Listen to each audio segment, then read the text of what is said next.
Voter విజ్ఞతే ప్రజాస్వామ్యానికి రక్ష అని చెప్పేసి ఈరోజు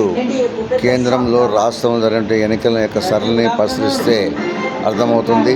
ప్రజాస్వామ్యానికి డాక్టర్ బిఆర్ అంబేద్కర్ ఇచ్చినటువంటి ఓటు ఆయుధమే ఈరోజు గొడ్డలు పెట్టని చెప్పేసి ప్రజాస్వామ్యం ఇంకా బతుకుందని చెప్పేసి ఈరోజు అంబేద్కర్ ఇచ్చినటువంటి ఓటు ఆయుధమే ఈరోజు మనకు తెలియజేస్తుంది. మరి ఈరోజు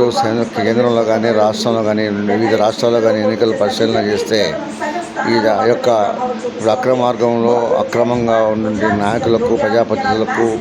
పాలిస్తున్న పాలకులకు సక్రమంగా నడిచేందుకు ఈ యొక్క ఈరోజు తీర్పు అనేది గొడ్డలు పెట్టని చెప్పేసి తెలియజేస్తూ మరి నేటి పాలకులకు ఇది తన యొక్క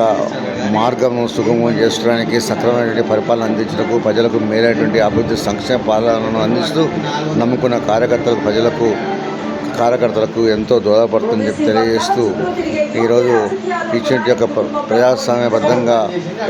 డాక్టర్ బిఆర్ అంబేద్కర్ ఇచ్చిన ఓటును సక్రమంగా ఉపయోగించుకొని ఇచ్చిన ఫలితాలను నేను ఆశిస్తూ వాళ్ళకి ధన్యవాదాలు కృతజ్ఞతలు తెలియజేస్తూ నేను ఏ రాజకీయ పార్టీ ఉన్నప్పుడు కూడా నేను ప్రజాస్వామ్య ఏ పార్టీలో ప్రజాస్వామ్యం గెలిపించాలనే లక్ష్యంతో ఆయా ప్రజాస్వామ్యంలో నుండి ప్రజలకు మంచి అవకాశాలను కల్పించాలనే ఉద్దేశంతో ఉన్న వ్యక్తి నేను. ఈరోజు నేను అనుకున్నటువంటి ఏ పార్టీలో ఉన్నప్పుడు కూడా ఆ పార్టీలో ప్రజాస్వామ్యాలు ఈరోజు గెలిచినారు, ప్రజలు తీర్పు ఇచ్చినారు.